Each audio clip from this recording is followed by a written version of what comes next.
남이라 우리 대정 헛고 지옥 들리니 형제들아 찬송합시다. 믿는 사람들은 운병 같으니 앞서가신 주를 따라갑시다. 4절 다 일어나서 합시다.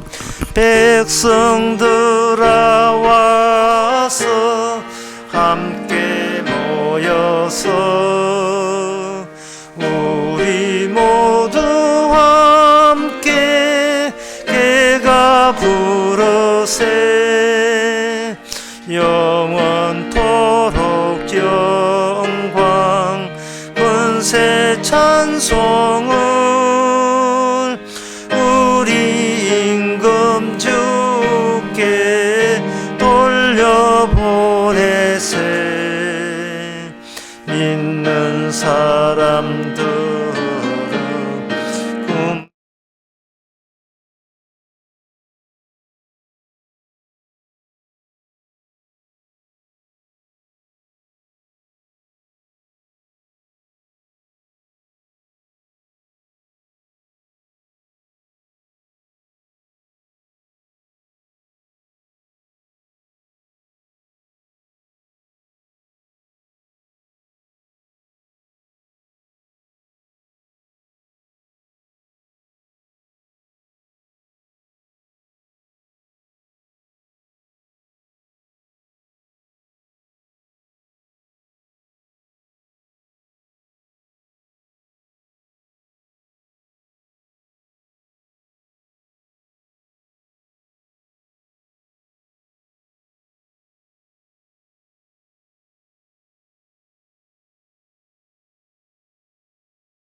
장사한 지 사흘 만에 죽은 자 가운데서 다시 살아나시며 하늘로서 전능하신 하나님의 편한 자 계시다가 재려서 산자와 죽은 자를 심판하러 오시리라.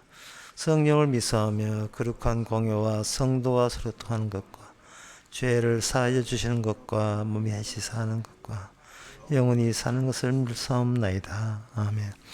할렐루야. 내 영혼아 여호와를 찬양하라. 나의 생전에 여호와를 찬양하며 나의 평생에 내 하나님을 찬송하리로다. 하나님, 저희 성도들에게 할 일을 주셔서 감사합니다. 여호와를 찬양하고 감사하는 이 일에 소홀함이 없게 하여 주시옵소서.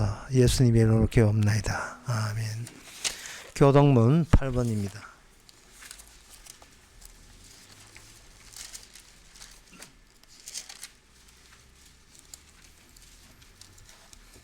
하늘이 하나님의 영광을 선포하고 날은 날에게 말하고 밤은 밤에게 지식을 전하니 언어가 없고 들리는 소리도 없으나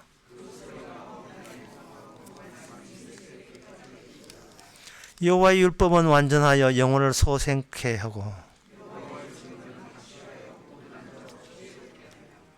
여호와의 교훈은 정직하여 마음을 기쁘게 하고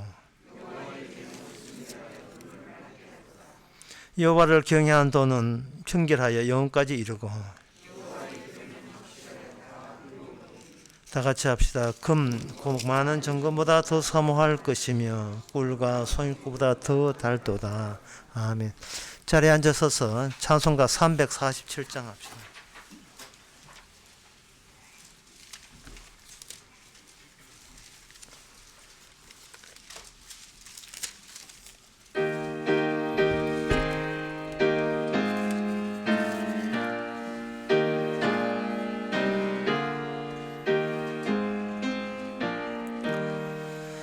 겸손히 주를 섬길 때 괴로운 일이 많으나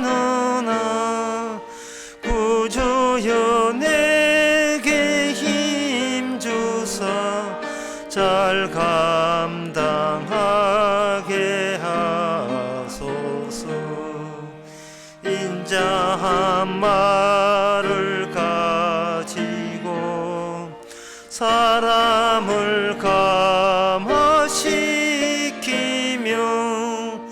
갈 길을 잃은 무리를 잘 인도하게 하소서. 구주의 귀한 인내를 깨달아 알게 하시고 굳건한 믿음 주셔서 늘 승리하게 하소서. 장래의 영광 비추사 소망이 되게 하시며 구주와 함께 살면서 참 평강 얻게 하소서. 아멘. 네, 이 시간은 다 함께 기도하실 때에 최종훈 장로님 기도하시겠습니다.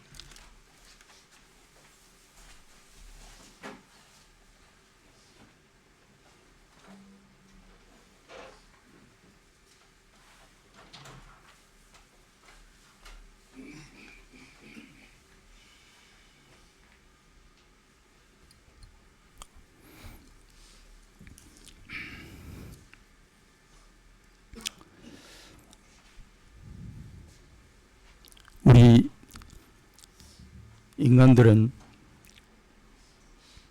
이 세상을 살아가게 되면서 일어나는 이런저런 여러 일에 대해서는 내가 자행자지 또는 좌지우지 할 수 있는 것으로 생각을 하고 살아가고 있습니다. 그러나 이 세상에서 일어나는 모든 일들은 우리 인간의 마음대로 결정짓고 해결하면서 어떻게 처리할 수 있는 그런 일들이 아니라 그것은 오직 우리 주님의 뜻에 따라서 이루어지며 행해진다는 것을 말씀을 통하여 저희들이 알게 되었습니다. 또한 우리가 복음을 안다고는 하고 있지만 이 또한 인간의 힘으로는, 인간의 생각으로는 결코 불가능한 것임을 저희들 말씀을 통하여 또한 알게 되었습니다. 이것은 오직 성령 하나님의, 성령께서 임재하셔서 간섭하심으로 말미암아 복음을 알게 되며 모든 것이 이루어지는 것임을 우리가 말씀을 통하여 알게 해주심을 아울러 감사함을 드립니다. 오늘도 주님께서 베풀어 주신 이 시간을 통하여 하나님의 일하심과 우리 주님의 성령 하나님의 간섭하심으로 말미암아서 모든 것이 가능해진다는 것을 말씀을 통하여 한 번 더 깨달아질 수 있는 이 귀한 시간이 될 수 있도록 저희들을 긍휼히 여겨주시음을 간절히 바라옵고 예수님 이름으로 기도드리옵나이다.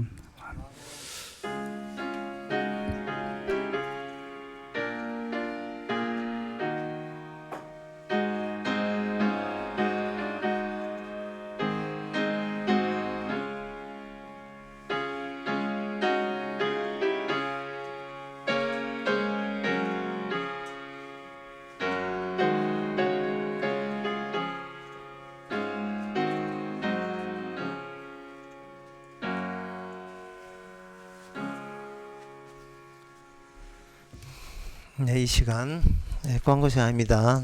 내일 우리 교회에서 10시 반에 대구 성경 모임이 있습니다. 다른 광고 없으면 찬송가 509장 합시다.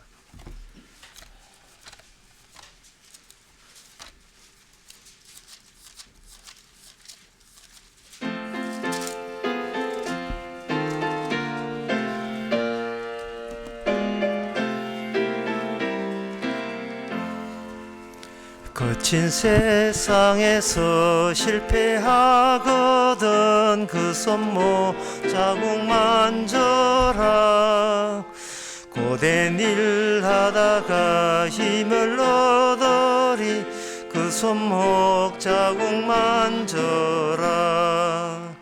그 손목 자국 만져라. 그 손목 자국 만져라. 주가 널 지키며 인도하시리. 그 손목 자국 만져라.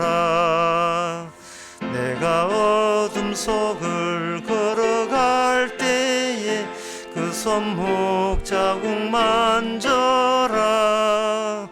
주가 참 평안을 내게 주시리.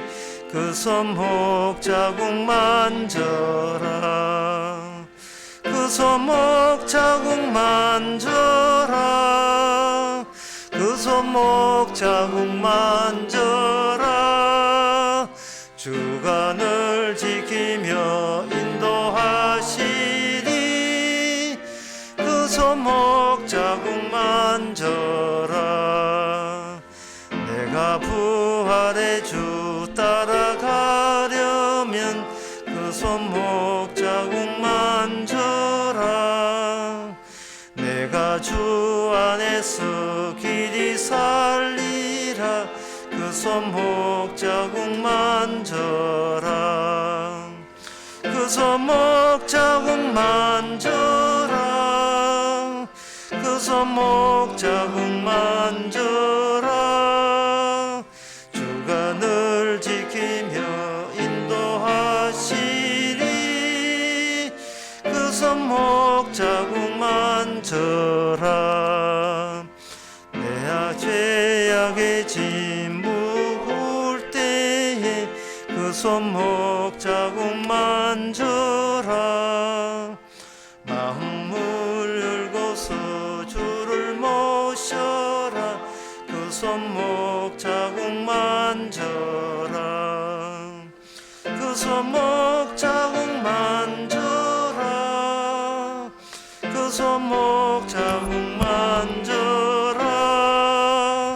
주가 널 지키며 인도하시리. 그 손목 자국 만져라.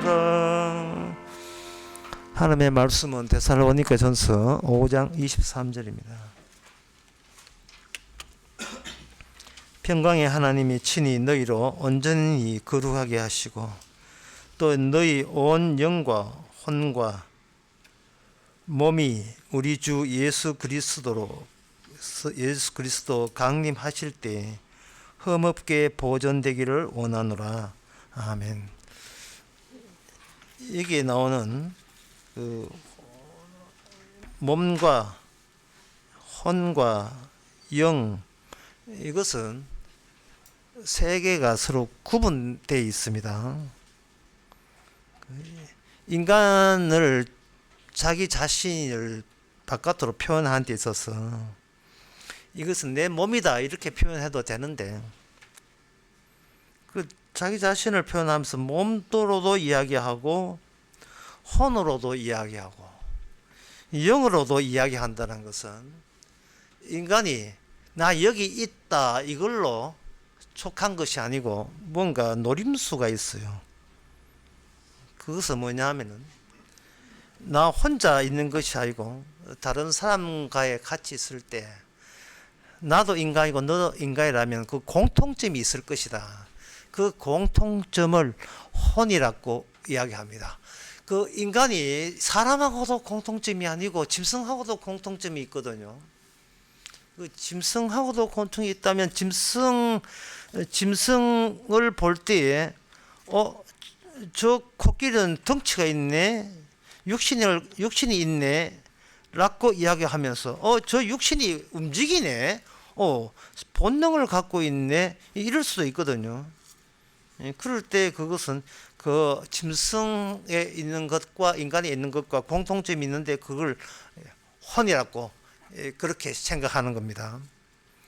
전도서 3장 그 21절에 보면 인생의 혼은 위로 올라오고 짐승의 혼은 아래 그 땅으로 내려가는 줄을 누가 알랴 이래 있어요. 짐승에게도 혼이 있다. 정리하면 이렇습니다. 몸이라 하는 거울에 비치는데 육신, 그건 눈에 보이는 거죠. 가시적으로 보이는 것은 몸이라고 하고, 생각한다는 거, 그리고 남하고 어떤 의논한다는 거, 다른 사람에게 어떤 공통적인 관계를 이룬다는 거예요. 그런 것은 요거는 몸에서 나온 혼이라고 치자, 그렇게 생각하는 겁니다. 눈물은 몸에 해당되지만 사랑은, 슬픔은 이거는 혼에 해당된다, 이렇게 보는 거예요. 그러면 옛날 사람들은 그러면 그 짐승도 혼이 있고 우리도 인간이 혼이 있다면 그러면 인간이 짐승과 다를 바가 뭐냐, 또 이것까지 생각하는 거예요. 그 다른 게 뭐냐 하면 영이 있다는 겁니다. 그러면 영은 육 있고 생각하는 게 혼이 있으면 됐지, 영은 왜 있느냐? 그거는 하나님과의 관계에서 죽고 난 뒤에 또 하나님도 만나야 되지 않겠습니까? 사는 것만 끝나고 안 되고 그 죽고 난 뒤에 뭐 불안불안하다 이 말이죠. 그럴 때는 하나님과의 그 공통점, 하나님과의 생각 공통점, 그걸 영이라 하자, 이렇게 정한 겁니다. 이게 그 시대의 사람들이 자기 나름대로 자기 자신을, 자아를 표현하는 방법의 그 최대치, 자기 자신을 표현하는 최대치 또는 한계치의 개념, 이게 이방 나라에서는 그런 식으로 통용이 되었습니다. 이 주보에 보게 되면 이번 주 주보 설교 요약되어 있죠. 그걸 세상 사람들은 이 육과 혼과 영을 어떤 식으로 이 개념을 통해서 어떤 식으로 자기를 표현하는가, 그걸 제가 후딱 위에서 세 번째부터 후딱 읽어볼게요. 인간은 감각적인 몸과 자율적인 영으로 나누어져 있다. 영혼은 신체와 다른 운명으로 태어났다고 본다. 영혼은 몸의 형상이 아니라 신의 형상이다. 영혼이 만약에 자기 존속을 위하여 몸에 의존적이라면 육체에 더불어 존속의 기반을 잃을 것이다. 그 영혼이라는 것이, 그 영이라는 것이 몸에 붙어 있다면 죽고 난 뒤에는 이건 완전히 무생물 같이 돼가지고 희망이 없다 이 말이죠. 따라서 영혼은 불사의 가능성, 영혼이 죽지 않는 가능성을 위해서라도 영혼은 육체에 의존적이지 않고 하나님께 의존적이어야 한다. 인간의 구조에서 최상의 요소인 영혼은 불멸과 불사의 성질은 신으로부터 부여받은 그야말로 신성하고 축복받은 것으로 본다. 영혼이 자신의 정신을 통해서, 정신은 혼입니다. 영혼이 자신의 혼을 통해서 영원한 신성, 정신적 세계를 바라보면서 이것에 동화되어 마침내 하나의 신으로 성격될 수 있다 라고, 세상 사람들이 그렇게 정한 거예요. 라고. 근데 방금 제가 여러분들이 후딱 읽어 드렸으니까 가만히 들어보니까 이게 분명히 세상 사람들이 하는 이야기인데, 이게 사문서라는 이름으로 기독교에 이것이 유통되고 있습니다. 그래서 교회 처음 나온 사람은 육의 단계, 몸의 단계라면 좀 다니면 이제 정신적으로 혼의 단계가 돼가 쭉 성경에 대해서 이 교회에 또 지식이 확보가 되면 혼의 단계가 되고, 근데 그 정도 가지고는 안 되고, 이거는 정말 더 고차원적으로 성화 단계를 거쳐야 하나님께 만날 수 있기 때문에 여러분들은 육에서 혼으로 거듭나야 되고 혼에서 영으로 거듭나야 되는 이 두 번씩이나 점핑 도약을 해야 되는 이중 구원설이 등장하는 겁니다. 그러면 이중 구원설을 이 워치만니 같은 사람들은 그렇게 이야기하는데, 그러면 그 워치만니에 대해서 불편을 갖고 있는 기존 교회는 뭐냐? 그게 아니다. 여기 있고 영혼은 같이 묶어버리자. 육은 눈에 보이는 것이니까 이거는 뭐 짐승이나 인간 똑같은 거고, 혼과 영혼을 합쳐서 영혼이라고 하자. 그 영혼을 되려면, 하나님과 결합이 되면 여기서 한 번만 거듭나면 된다. 이걸 가지고 이분석이라고 이야기합니다. 인간은 육과 혼과 몸으로 되어 있다는 것은 삼분설. 아니야, 인간은 육과 영으로 되어 있다는 이분설. 그래서 이분설은 삼분설 보고 이다이라 하고, 삼분설은 이분설을 이다이라 하고, 내 보기 둘 다 이다인데 뭐 성경에 이 대사 보니까 뭐 나왔다고.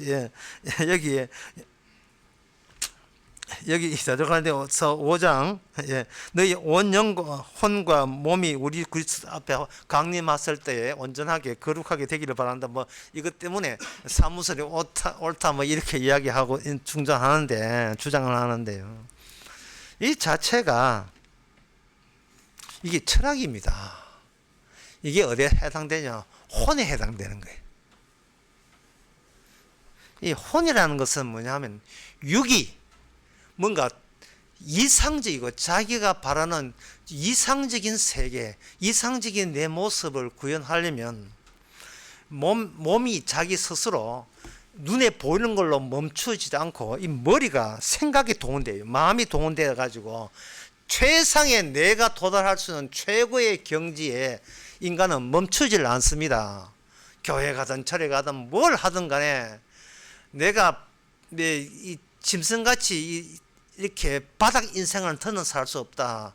뭐 천사가 뭐 별거냐? 나도 천사 될 수 있다. 교회 다니면 천사처럼 살 수 있다. 뭔가 인간은 가만히 있지 못하고 보다 자기가 의롭고 순수하고 순결하고 고품이 있는, 품이 있는 고결한 삶에 대한 야망과 욕망을 인간은 멈추지를 못합니다. 그래서 인간은 어떤 아이디어를 끄집어냈는가? 몸에 멈추지 말고 혼으로 살고, 혼은 윤리적 도덕, 윤리적에서 더 나가서 종교적 존재, 영적 존재가 되게 되면 진짜 하나님이 원하시는 완전한 존재가 된다. 이것을 철학에서도 그렇게 그걸 추진하고 있고요. 철학은 윤리 도덕적이니까 종교에서도 그것을 하나의 상품화 시켜가지고 종교가 운영되고 종교단체가 운영되고 돈 받아 챙길 수 있는 근거로서 이 내용을 설교에 담는 거예요. 그래서 이렇게 담아버리면 교인들끼리라도 저 사람은 지금 혼의 단계인가 영의 단계인가 살피게 돼요. 혼까지는 왔는데 영은 아직 영 단계는 못 됐어. 저 사람은 아직도 육의 단계도 못 벗어났어. 그런 식으로 성경 66권을 그런 식으로 다 해석을 해버리는 거예요. 누가 잘하나? KBS 목요일날 어린애 노래자랑 할 때 누가 잘하나 있잖아요. 누가 잘하나 시합을 붙이는 겁니다. 시간 바치고 돈 바치고 정성 바쳐서 하나님께 정성을 다하면 이거는 혼에서 육으로 나아갈 수 있는 길이 된다. 그런 식으로 이야기했습니다. 이 모든 종교가 그런 식으로 할 수밖에 없는 것은 바로 가시적인 인간의 몸을 포기하는 게 아니고 이 몸을 어떻게 잘 가꾸어 가지고 이 몸이 욕망이 원하는 그 최고치의 거룩의 열매를 내 힘으로 한번 만들어 볼까라는 시도를 하는 겁니다.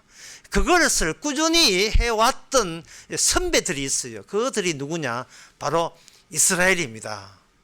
이스라엘이 나중에 후반기에 이스라엘이 북쪽 나라가 잘리고 난 뒤에 남쪽 나라 남았는데 그 남쪽에 그 유다지파 중심의 이스라엘의 남은 자라고 자처하는 자들이 그게 유대 나라예요.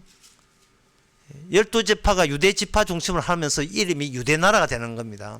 그 유대나라의 그 지도자들이 종교인들이에요. 바리새인과 사두개인과 서기관들입니다.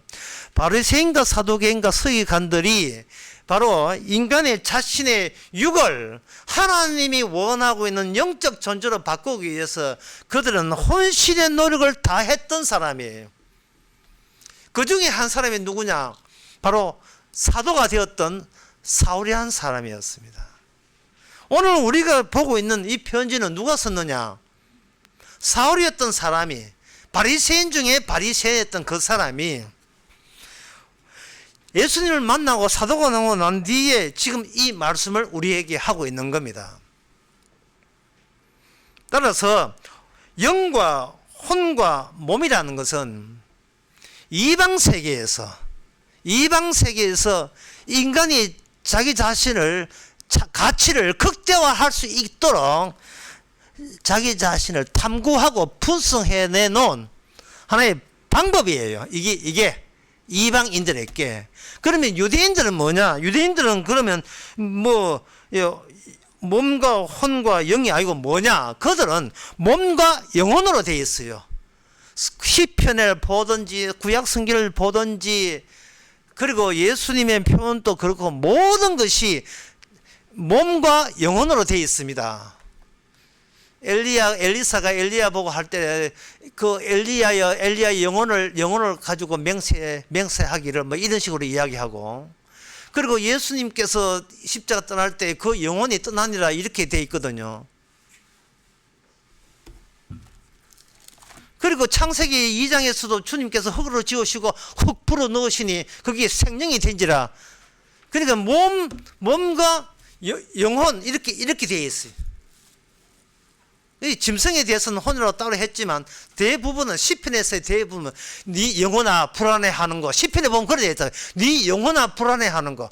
그러니까 유대인들은 뭐냐 하면은 육은 그냥 눈에 보이는 그 근육 덩어리고 그 안에 있는 내용, 영혼은 하나님과 접선이 가능한, 하나님과의 만남이 가능한, 하나님과의 관계의 형성에 바탕이 되는 그 인간 속에 있으면서도 하나님과의 바탕 근거가 될 수 있는 그 무엇 요소, 그걸 영혼이라고 본 거예요. 근데 그 생각이 나 아까 주보 뒤에 나왔던 이 플로티우스가 정리한 그 당시 시대의 사람들이나 별 차이가 없지요. 불면의 존재, 불사의 존재, 그것은 인간 속에, 짐승과는 달리 인간 속에 있는데 그걸 영혼이라 하자. 내 영혼아 어찌하여 낭망하는고? 그런 식으로 다 표현되어 있는 거예요. 방금 제가 이렇게 이야기하게 되면 이게 2분설이든 3분설을 가져가도 언제든지 하나님을 만날 수 있구나, 그런 생각이 후딱 들지 않습니까? 그런데 제가 그 유대인들이 그 하나님의 율법을 가지고 자기 영혼의, 자기 내부에 있는 영혼을 잘 접촉해서 그걸 잘 관리해 가지고 이제는 하나님의 만족스러운 영혼으로 탈바꿈하게 되면 그것이 구원이다, 그렇게 이야기한 반면에 디도서 3장 5절에 보면 이렇게 되어 있습니다. 우리의 행한 바 의로운 행위로 말미암지 않고 오직 그의 긍휼하심을 쫓아 중생의 씻음과 성령의 새롭게 하심으로 하셨나니, 이 돼 있어요. 자, 여기에 성령을 언급하기 전에 뭐부터 언급했는가를 유념해 보세요. 우리의 의로운 행위로 말미암지 아니하고, 우리의 행위로 말미암지 아니하고. 사도 바울은 로마서 7장에서 자기의 육과 영혼을 총동원해서 하나님의 성령을 통해서 밝혀보니까 우리의 영혼이라는 거, 우리의 육, 그리고 거기서 확장된 영혼이라는 것은 선을 행하고 싶어도 거기에 뭐가 있느냐? 악이 거기에 들어와가지고 내 선보다 악이 더 우선적이고 우세하다는 사실을 로마서 7장에서 고백하고 있습니다. 나는 공고한 사람이다. 나는 선을 행하고 싶어도 악이 먼저 튀어나온다. 이거는 그러니까 내가 내가 한 개가 아니고 내가 두 개가 되고 말았어요. 그 대목을 말씀드리면 로마서 그 7장에 보면 7장 20절에 19절에 내가 원하는 바 선언하지 아니하고 도리어 원치 않은 악을 행하도다. 이것은 내가 아니고 내 속에 있는 죄가 그렇게 했다. 21절에 그러므로 내가 한 법을 깨닫더니 선을 행하기 원하는 나에게 악이 함께 있다. 악이 함께 있다. 내 속 사람은 하나님의 법을 즐거워하되 내 지체에 한 법이 있어 내 마음의 법을 삼아서 내 지초 속에 죄의 법이 나를 사로잡아 온다. 그렇게 내가 아무리 선을 하고 싶어도 누가 이기느냐 하면은 내 속에서 죄가 나의 선을 이기고 있다는 거예요. 그래서 하는 말이 오호라 나는 공고한 사람이다. 나는 갇혀있다. 아무리 어떤 수단을 써봤자 몸과 혼과 육을 영을 아무리 단련시키고 돌을 닦아봤자 죄가 나로 원래 죄 아래로 나를 사로잡아 오는 거예요. 끌고 오는 거예요. 이게 네 자리다고.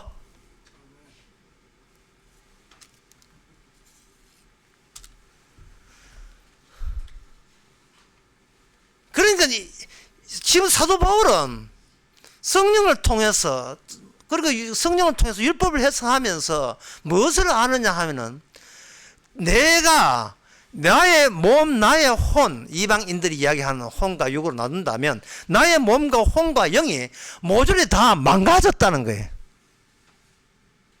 다 무너져 내린 거예요.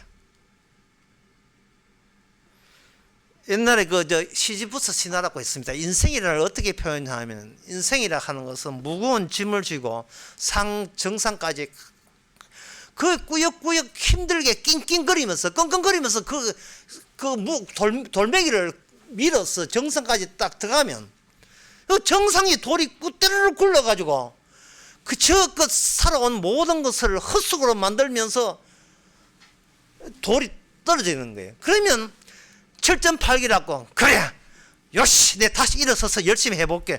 그래가지고 돌을 들고 또 인생을 또 열심히 살아보려고 애쓰는데 애써봤자 또 때를 굴러가지고 이 무거운 짐을 정상 올라봐야 아무 소용도 없다. 그 인생이라 하는 것은 그냥 무거운 돌멩이 쥐고 계속해서 힘들게 살아가는 것이 그게 인간이란 인생이 아니냐, 인간의 세벌이 아니냐, 거기에 어떤 희망이 없다.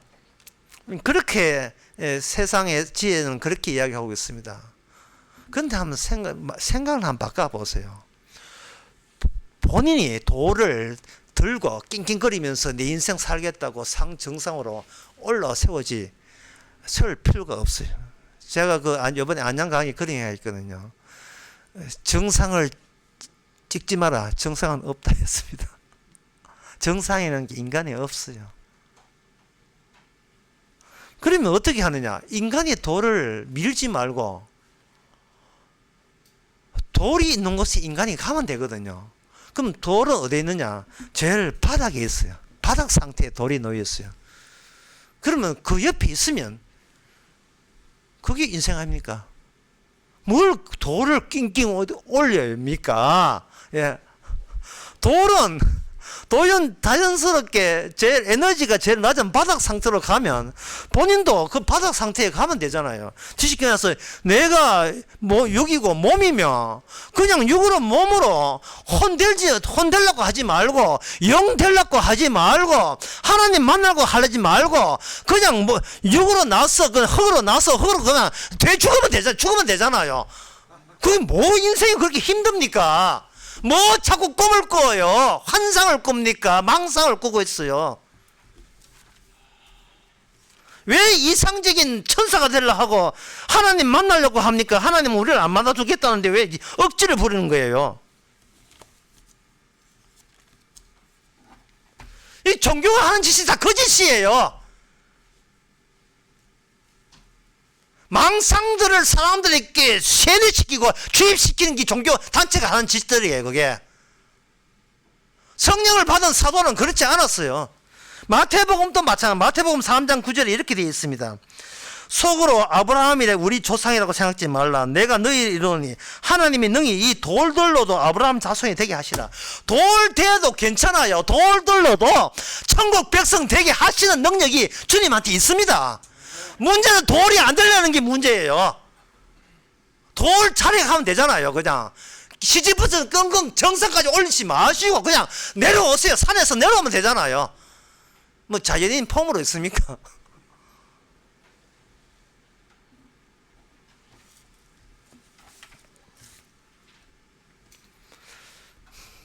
예수님께서는 우리 그 당시 유대인들은 메시아를 기다렸거든요. 그 메시아 기다리는 메시아를 어디서 만나냐 하면 공중에서 만나겠다고. 자기는 감람산에 오신다니까 감람산에서 만나겠다고 그들은 사전에 철저하게 준비를 해 왔었습니다. 그러나 빌립보서 2장에 보면 주님은 어디서 오느냐 하면 그 자기를 만나겠다는 그 인간의 군중을 해치고요. 아무도 가지 않는 곳, 인간으로서는 제일 깊이 하는 그 자리에 하나님이 오셨습니다. 그게 바로 십자가입니다. 그러니까 그 유대인들이 마태복음 7장 40절에 보면 이 사람들은 그 당시 유대 사람들은 자꾸 예수님 보고 자꾸 십자가에서 내려오래요. 내려와서 자기가 혼적으로 이 대화하자는 겁니다. 같은 우리 인간끼리 공통점이 있으니까 하나님 모시기에 좋은 결과를 낳자는 거예요. 마태복음 2장 40절에 보면 지나가는 자들이 예수를 모독하며 가로되 자기를 구인하고 십자가에서 내려오라. 그래서 이 세상 사람들은 그 십자가라는 것이 제일 처참한 죽음이거든. 죽음이라도 제일 처참한 죽음이고 어떤 동정도 받지 못하는 망가진 죽음이잖아요.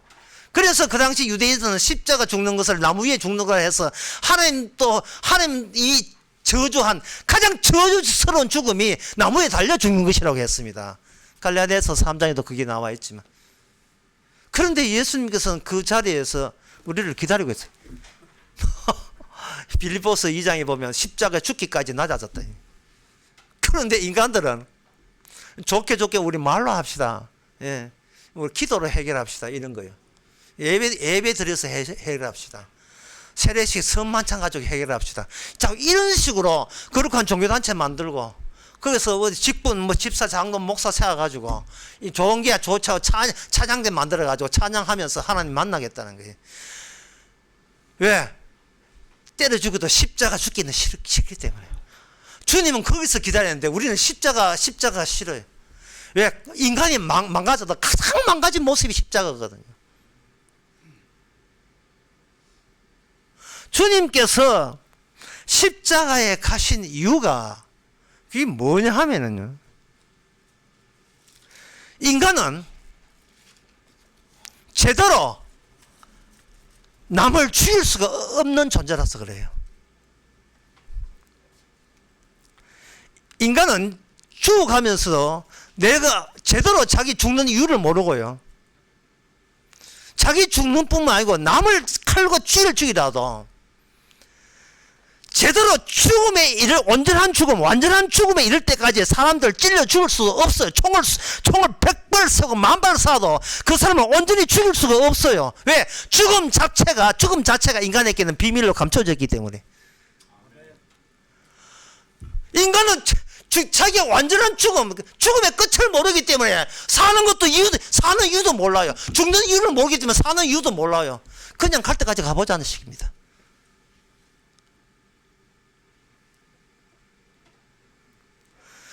인간들은 그 당시 예수님 죽을 때 바리새인과 사는 예수님을 끝까지 죽였다고 생각하고 십자가에 못 박았거든요. 그들은 사흘 뒤를 상상도 못했습니다.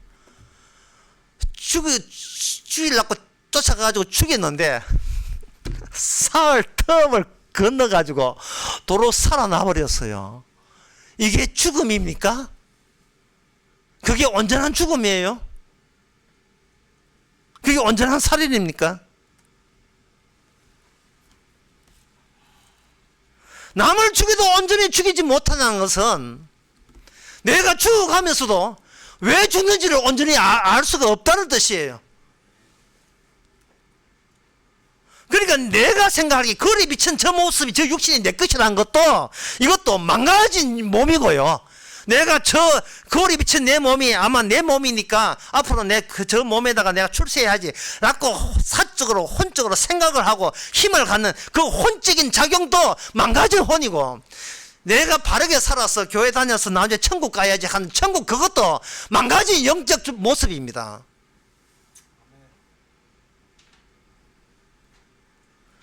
부활의 주님을 따라간 사람은 이 세상에 단 한 명도 없어요.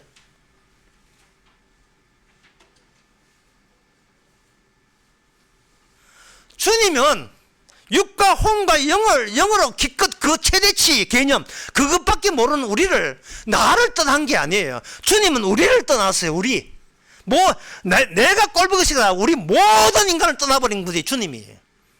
그 이야기가 요한복음 13장에 나옵니다.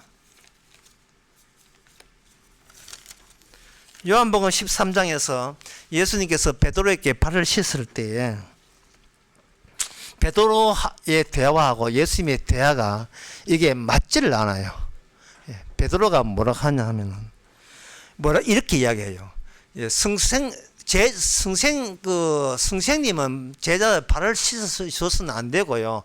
제자가 승생에게 교훈을 받았으니까, 가르침을 받았으니까 제자가 존경한다는 의미에서 스승의 발을 씻는 것이 옳습니다 라고 베드로가 은연중에 자기의 몸과 자기의 혼과 자기의 영의 세계를, 영의 생각을 노출시켰어요. 그러니까 이게 발을 씻으려고 하면 물을 떠야 되지 않습니까? 물 떠올 때 이 근육질, 손과 그 발이 동원되겠죠. 머리랑 두뇌가 동원되겠죠. 이거는 몸이고요. 이 손이 동원되어서 연결어내는 그 생각, 내가 성령님을 모셔야 되는 생각은 혼이고, 이렇게 모시게 되면 나중에 하나님 모시기에 하나님 메시아를 섬겼으니까 하늘나라에서 나를 받아주겠지. 이거는 영적인 거고, 베드로가 그 생각하면서 이 생각들이 몸과 혼과 영 다 망가졌다는 생각을 상상도 못한 거예요. 망가진 게 그뿐이 아니었습니다. 예수님께서 발을 딱 씻겨주니까, 발 씻겨주는 네 몸을, 네 죄를 씻기 위해서 내가 모든 것을 다 씻겨서 발을 씻는다 이렇게 하니까 베드로가 뭐라고 하냐 하면은, 그러려면 발만 씻지 말고 전신을 다 씻어 달라는 겁니다. 그러니까 예수님 하신 말씀이, 발만 씻고도 네 몸은 전신이 다 나로 인하여 깨끗하게 씻긴 것이 된다라고 예수님 쪽에서 이야기했거든요. 부분을 씻겼는데 전체가 된다는 거, 이게 베드로의 몸과 혼과 영의 세계에서는 이게 있을 수 없는 거거든요. 왜? 혼과 영의 생각은 몸의 생각, 눈에 보이는 생각의 확장이기 때문에요. 눈에 보이는 것과 모순되게 되면 혼도, 그 영도 의심스러울 수밖에 없습니다. 그 몸에 일어난 그 범주 안에서 혼과 영의 활용도가 나오기 때문에 그렇습니다. 그래서 이게 무슨 말인지를 못 알아듣는 거예요. 주님께서는 발만 씻겨도 네 전신이 이미 깨끗하다. 또 다른 말을 하자. 전신이 깨끗하다는 걸 알리기 위해서 발만 씻는 거다. 이 말이 무슨 말인지를 베드로와 이 인간 세계에서는 그게 한계입니다. 최대치입니다. 그 개념의 한도예요. 그런데 여기서 더 중요한 게 나옵니다. 그건 뭐냐면, 예수님께서 발을 씻겨줘서 깨끗게 하는 게 아니고 아예 베드로하고 몸과 몸을 떨어져 격리시켜버려요. 절단시켜버립니다. 베드로로 하여금 십자가 질 때 도망치게 만들어버려요. 도망친 몸이, 십자가의 그 몸을 하여 도망친 몸이 나중에 접촉도 되지 않았는데 그 사람의 몸이 용서가 받고 깨끗하게 되고 거룩하게 되는 이 방식을 베드로 쪽, 인간 쪽에서는 상상도 못한 겁니다. 발을 씻을 정도가 아니고 아예 접촉도 안 했어요. 접촉도 안 했는데 용서받고 천국 가는 거예요. 이게 가당치 않은 이야기, 이게 가능한 일이냐 이 말이죠.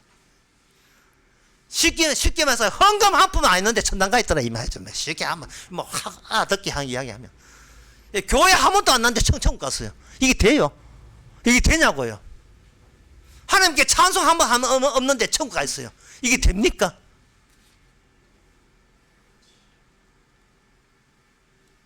인간은 뭔가 기여한다고, 내 구원에 대해서 내가 뭔가 보태야 된다고 생각하는 거예요. 주님의 방식은 그게 아닙니다. 떼놓는 것이, 떼놓을 때 주님에 의해서 혼과 영과 몸이 거룩하게 되는 그 법칙은 떨어져야 돼요. 떨어져야. 그 떨어지는 방법은 출애굽기 24장 6절에서 8절에 나옵니다. 출애굽기 24장 6절에서 8절에 보게 되면 시내산에서 내려왔던 모세가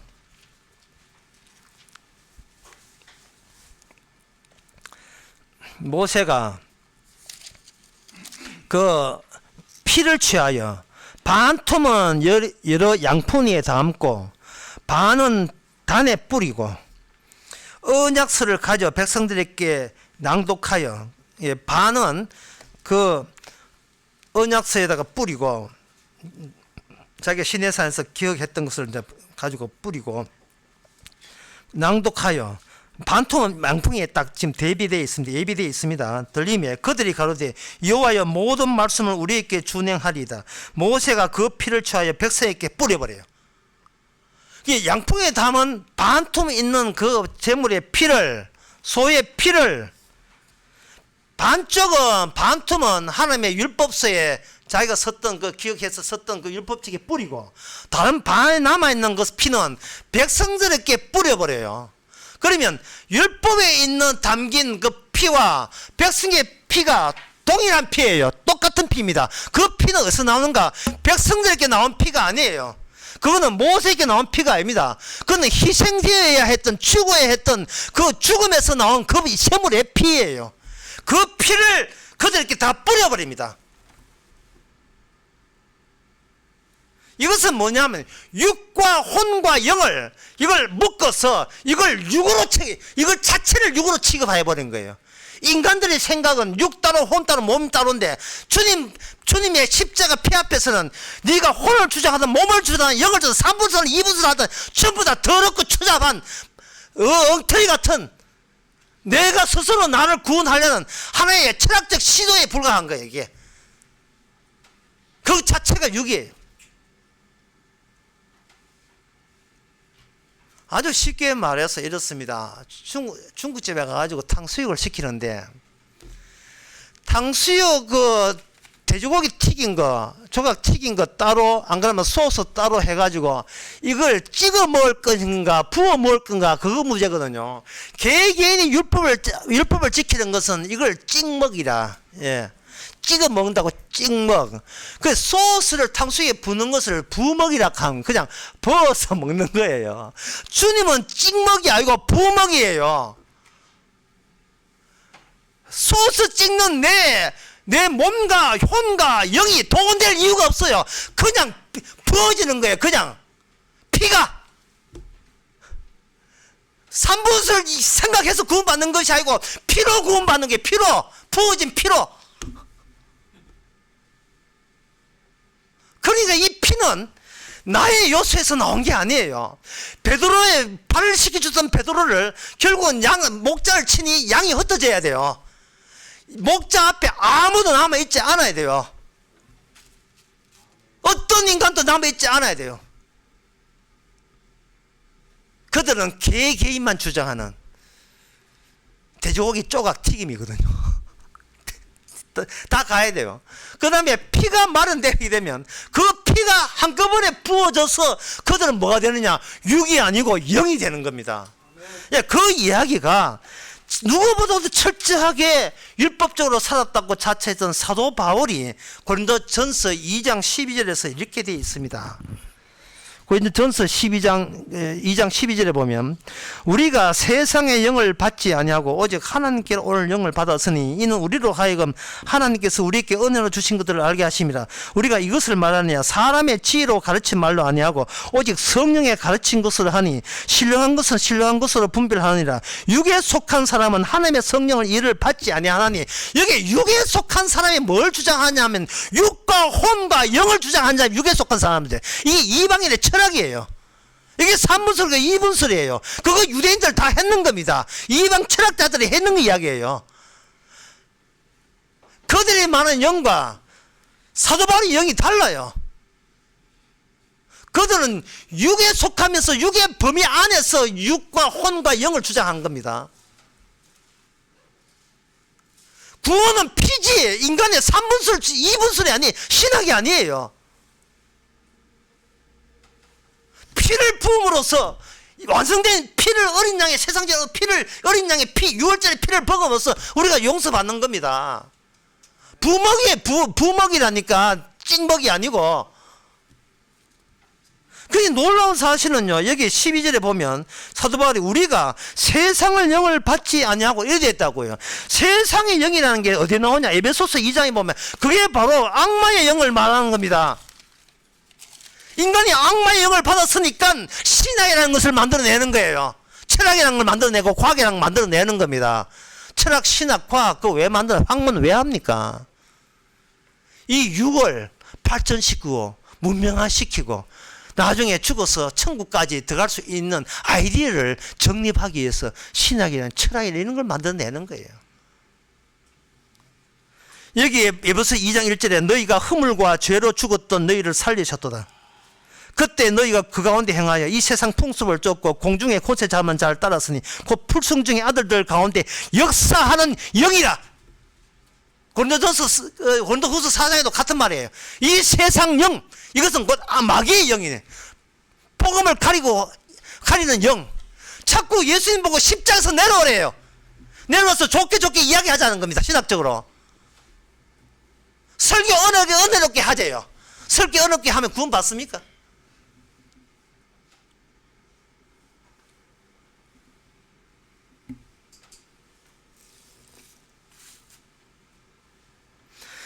베드로의 발을 씻어줬던 그 주님께서 베드로하고도 빠이빠이예요.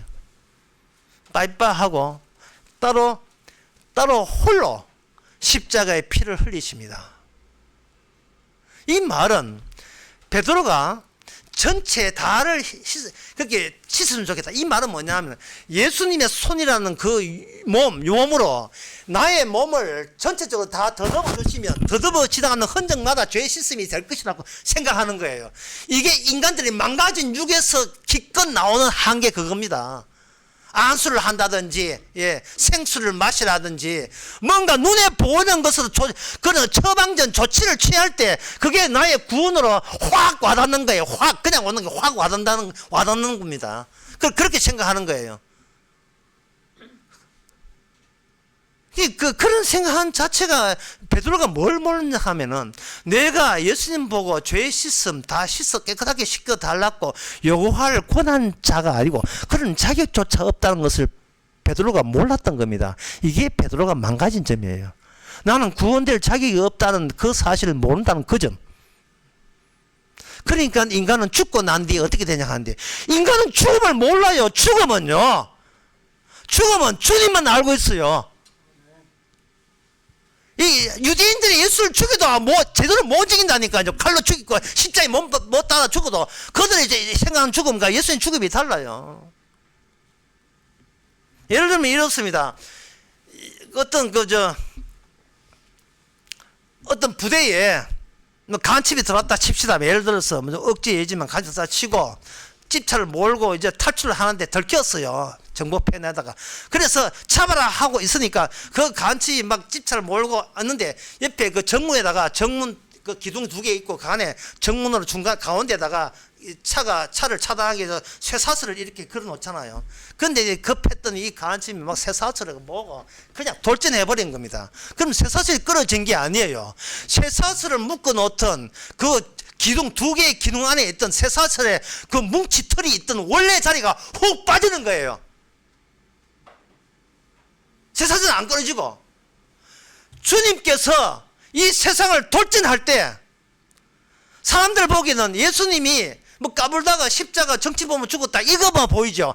주님께서는 이걸 보는 게 아니고 그걸 죽음을 통과함으로써 그동안 인간들께 숨어서 인간을 뒤에서 조정했던 악마의 그 본래, 인간의 본래 박혀있던 인간의 존재가 박혀있던 악마의 자리까지 덜떡내게 하는 겁니다. 이게 바로 주님의 작전이에요.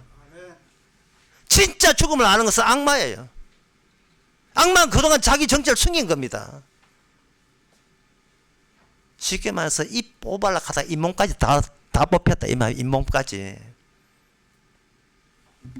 에베소서 2장에서는 이 그러한 악마의 본거지를 뜯어내면서 바로 2장 2절에서 이 공중굿에 잡은 자들 속에 내가 있었다고 하는 거예요. 그러면서 이것이 9절에 보면 에베소 2장 9절에 행위에서 난 것이 아니요 이 누구든지 자랑치 못하게 함이라. 우리가 그의 만드신 바라 그리스도 예수 안에서 선한 일을 위해서 지원을 받은 자는 이 일은 하나님이 전에 예비하사 우리로 그 가운데 행하게 하심이라. 이미 하나님께서 따로 정해놓은 몸이 따로 있다는 거예요. 그 몸을 몸이라 하지 않습니다. 그 몸을 영이라 해요. 영. 이미 우리가 거울에 성도가 거울에 비친 몸이 있잖아요. 이걸 몸이라 하지 않고 이걸 영이라 하는 거예요. 또는 그게 어려우면 그냥 성령 받은 몸, 영적 몸이라 하는 겁니다. 그게 아까 그 고린도전서 2장에서 육에 속한 사람 따로 있고 영에 속한 사람 따로 있다는 그 말이에요. 인간의 몸과 혼과 영에서 영의 세계로 넘어갈 수 있는 것은 없어요. 그런 방법은 없습니다.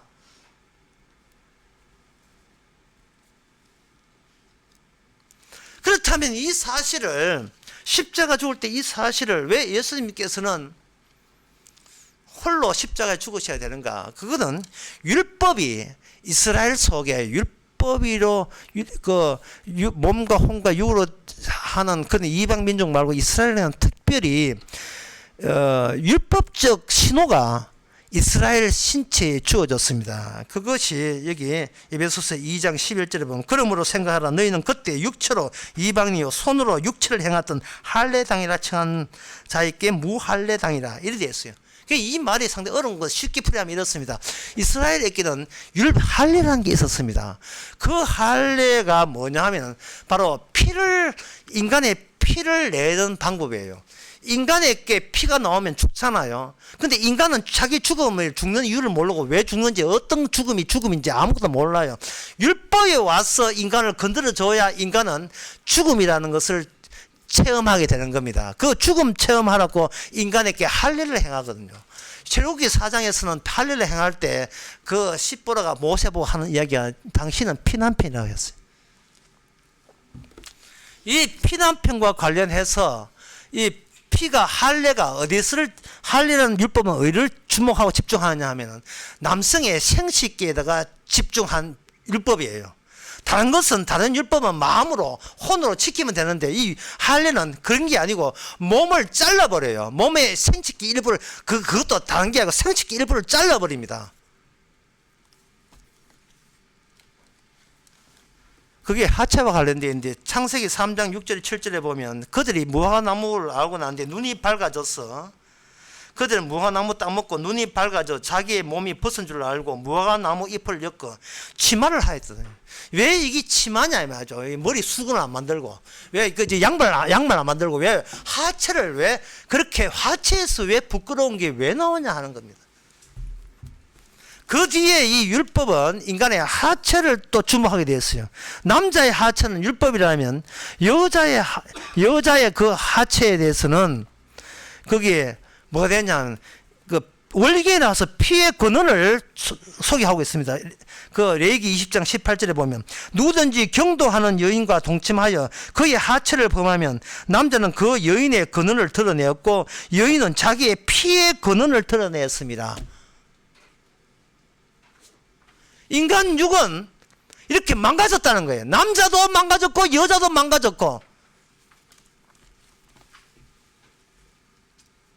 인간의 깨끗한 피가 아니라 더러운 피로 말미암아 인간은 근원적으로 그 인간 자체가 이미 죽음 속에 있다는 것을 이스라엘에게만 특별히 율법을 통해서 알려준 거예요. 너는 살아봤자 죽을 수밖에 없는 존재. 너희끼는 죽고 난 뒤에 어디 잘 될 리라는 것은 아예 그 따위 생각은 아예 처음부터 너한테 해당되지 않는데. 그러면 그 인간이 죽은 존재를 알려주는 율법의 완성했으면 진짜 인간이 몰랐던 진짜 죽음이 그 안에 있는 거예요. 그것이 뭐냐? 인간의 피가 아니에요. 그거는 바로 예수의 피를 말합니다. 그래서 양풍이 가지고 어린 그 제물의 피를 확 뿌려버리죠. 그러면 개인은 사라지고 그게 하나의 집단이잖아요. 우리가 돼요. 우리가 되면서 그 피 중심으로 새로운 우리가 모이는 이것이 이스라엘 역사를 통해서 뭐가 되느냐 하면 그게 성전이 됩니다. 성전이라는 것은 뭐냐? 박스 안에 꽉 안에 사람들 집어넣고 위에다가 피를 확 부어버리는 게 성전이에요. 열왕기상 7장 21절 22절에 보면 솔로몬이 성전을 지을 때 이 두 기둥의 낭실 위에 세우되 우편의 기둥은 이름을 야긴이라 하고 좌편의 기둥을 차고 이름을 보아스라 하였으니, 이 야긴이라는 뜻은 거기 세우리라, 보아스라는 뜻은 그에게 능력이 있다. 성전은 없어야 돼요. 성전은 없는데 하나님이 친히 성전을 만듭니다. 성전 만들 때 하나님이 친히 만들었다. 사람이 만든 게 아니고, 사람이 먼저 제안해서 만든 게 아니고 하나님이 친히 성전을 만들었다는 그 표식을 성전 안에 야긴과 보아스로 집어넣은 거예요. 그게 뭐냐면 다윗의 자손으로 오는 게. 다윗이 성전 지으라고 제안한 것은 다윗이지만 하나님은 다윗에게 그걸 허락하지 않고 다윗의 아들에게, 솔로몬에게 성전을 지으라고 하는 것은 그 아버지와 아들 사이의 관계, 하나님과 아들 사이의, 메시아와 아버지 사이의 관계를 미리, 다윗과 솔로몬 관계를 미리 보여주기 위함입니다. 그걸 쉽게 말하면 사무엘하 7장에 보면 14절에 보면 내가 친히 아들을 만들 것인데 아들이 바로 성전이다. 그 아들은 성전이 성전되기 위해서 그 사람 안에 그 진짜 하나님이 거하시는 공통의 처소가 되기 위해서는 하나님께서 뭐가 필요한가? 죄인들이 필요한 거예요. 그 죄인들은 하나님의 성전 지어놓은 자원입니다. 재료가 원료가 돼요. 여러분들이 지금 석탄 캐내잖아. 석탄은요, 식물이 노아의 그 홍수 시기에 모든 치질이 강한 압축 때문에 단시간에 잠시간에 이게 압축이 될 때 그게 식물이 썩어서 탄소 성분이 그게 완전히 압축돼서 게 석탄이에요. 그럼 석유는 뭐냐? 식물 말고 동물이 거기에 끼어들면 그것이 석유가 되는 겁니다. 그러니까 석유가 석탄을 캐낸다는 것은 죽은 걸 캐내, 죽은 것을. 예. 어떤 개그맨이 이런 개그를 했어요. 우리나라 성씨 가운데 제일 많은 성씨는 사람들은 김씨, 이씨, 최씨 이래 하거든요. 그 개그맨 하나님 그게 아니고 고시랍니다. 왜? 누구는 고아무개 하니까. 이게 뭐 웃지도 않고 그냥 너무 고시가 제일 많다는 겁니다. 모든 인간은 하나님께서 죽어야 돼. 인간이 어줍잖은 죽음도 모르는 죽음, 이 죽음이 모여서 원료가 되고 재료가 되고 자원이 되어서 진짜 죽음은 하나님만이 죽어야 죽을 수 있는데, 그래야 악마의 그 본 바탕이 다 들통나는 거예요. 그게 이거는 영적 전쟁이에요.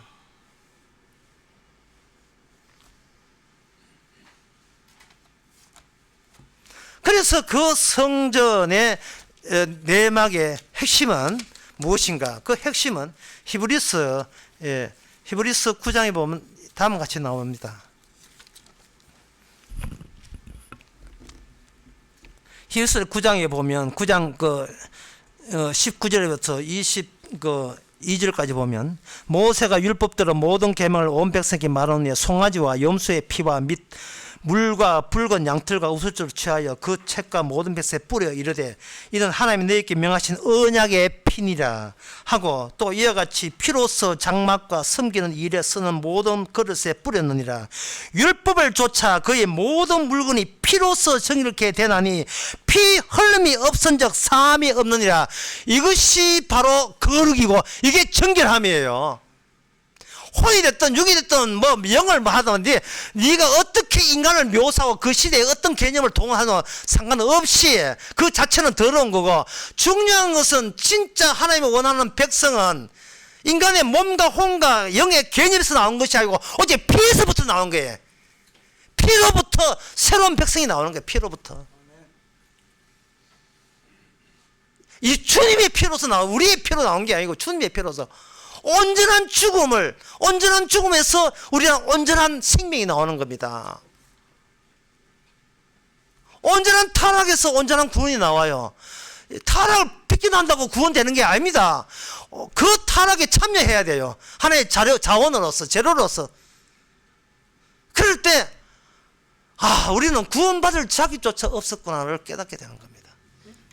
레위기 1장에 보면 그 제사 지을 때 나오거든요. 그 제사장이 하는 일이요, 무조건 피만 내요. 피가 내서 제단마다 장각마다 막 뿌립니다. 그러니까 성막 성전 자체가 온 천지가 피범벅. 혼이고 육이고 영이고 주다 피범벅. 이 망가진 인간아, 이 엉터리, 이 가짜야. 진짜 죽음은 예수님의 죽음이지 나의 죽음은 죽음도 아닙니다. 이거는 죽어도 죽음을 몰라요, 인간은. 왜? 마귀를 모르니까. 율법이라는 거. 그리고 이 인간에서 몸이 나온 거. 그러니까 이 인간의 몸조차도 율법이 말하는 그 희생의 피를 증거하기 위해서 남자도 이용하고 여자도 이용한 그 역사가 바로 이스라엘 역사입니다. 신기하지 않습니까? 에베소서 2장에 보면 바로 이 피에 대해서 1장 풀이고 1장 보시고 2장 보면 1장 7절에 대해서요. 1장 7절에 우리가 그리스도 안에서 그의 은혜의 풍성함을 따라 그의 피로 말미암아 구속 곧 죄사함을 얻었으니, 죄사함은 예수님의 피입니다. 우리의 혼으로 만든 지식, 이거 정신 아닙니다. 그리고 이 에베소서 2장에 보면 전에 너희 2장 13절에 이제는 전에 있던 너희가 그리스도 예수 안에서 그리스도 피로 가까워졌느니라. 이방인과 유대인 이제는 그리스도 안에서 하나가 됩니다. 몸과 영과 하나 되는 게 아니고 그냥 피로 하나예요. 서로가 피를 보는 거예요. 그럴 때 주님께서 강림하실 때 찾는 사람들이 바로 예수님의 피 안에 들어온, 피로 뿌림을 당한, 찍먹이 아니고 부먹당한, 피를 속으로 완전히 범벅이 되어버린 사람. 그 6월절 피를 보고 우리를 그냥 우리를 넘어가는 거예요. 심판의 하나님이 용서를 받는 거예요. 뭐 어려워요? 쉽잖아요. 나를 보지 않고 피만 바라보는 거예요. 나의 죽음을 생각하지 말고 주님의 죽음을 생각하는 거예요. 우리는 나의 죽음을 걱정할 자격도 없어요. 왜? 쓰레기니까. 쓰레기가 쓰레기 되는데 뭘 걱정해요?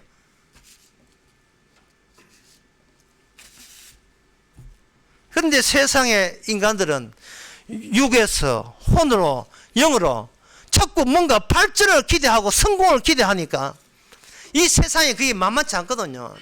이 세상은 마치 인간은 압력밥솥에 살아가는 거예요.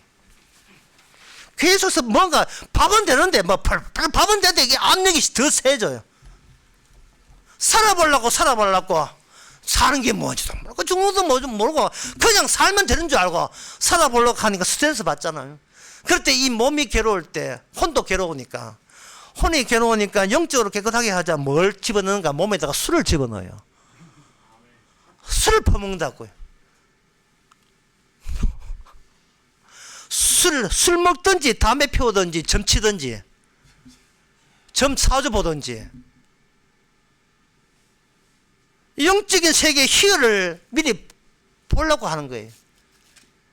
세상에 세상에서 당해놓고 이 잔인하기 짝이 없는 세상아 뭐 이런 식으로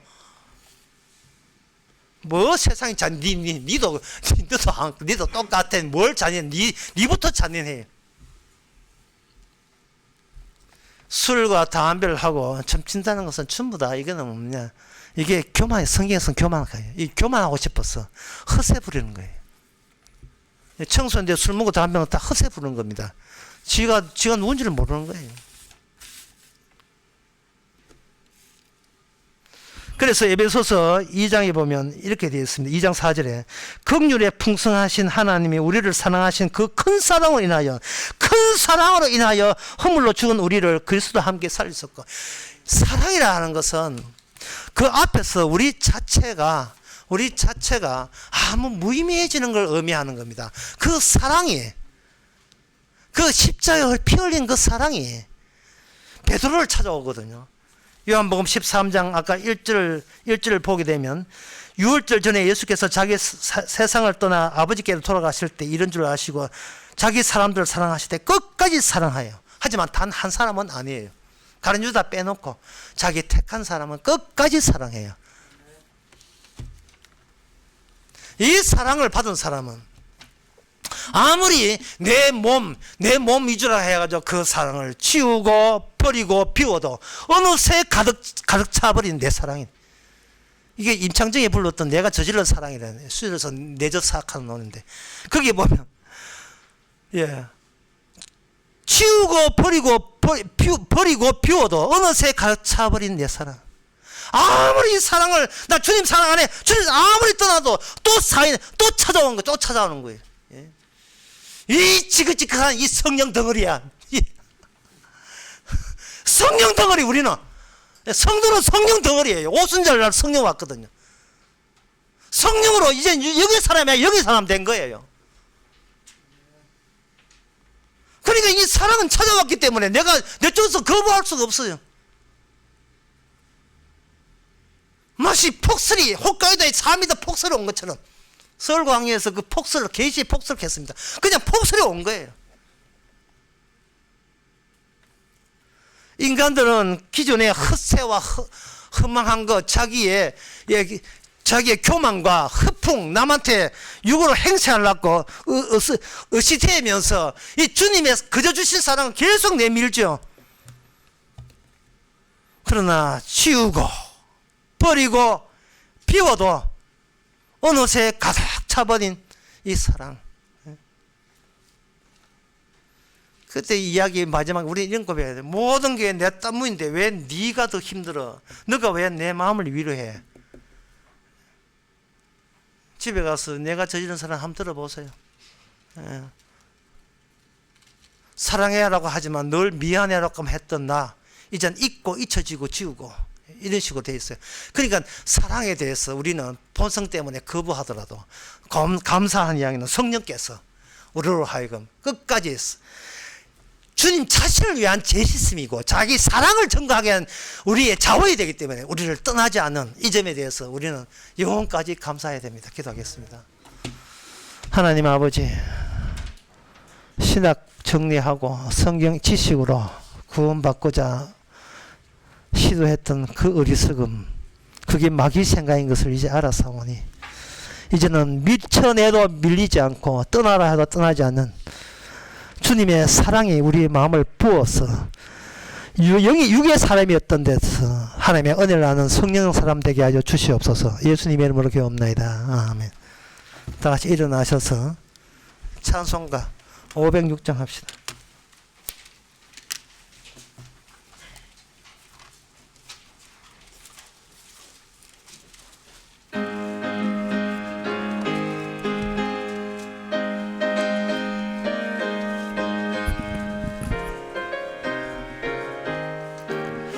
예수도 알기 원하네. 크고도 넓은 은혜와 대속해 주신 사랑을 간절히 알기 원하네. 내 평생의 소원, 내 평생의 소원, 대속해 주신 사랑을 간절히 알기 원하네. 성령이 서성되셔서 진리를 가르치시고 거룩한 뜻을 깨달아 예수를 알게 하소서. 내 평생의 소원, 내 평생의 소원, 대속해 주신 사랑을 간절히 알기 원하네. 성령의 감화 받아서 하나님 말씀 배우니 그 말씀 한 절 한 절이 내 맘에 교훈 되도다. 내 평생의 소원, 내 평생의 소원, 대속해 주신 사랑을 간절히 알기 원하네. 예수가 계신 보좌는 영광에 둘러있도다. 평화의 왕이 오시니 그 나라 왕성하도다. 내 평생의 소원, 내 평생의 소원, 대속해 주신 사랑을 간절히 알기 원하니. 기도합시다. 지금은 우리 주 예수 그리스도의 하나님의 은혜와 하나님의 크신 사랑이 사랑받을 자격도 없음에도 불구하고 주님 자신을 위해서 불러준 것을 사랑에 여기는 모든 성도에게 주의 이름으로 축원하나이다. 아멘.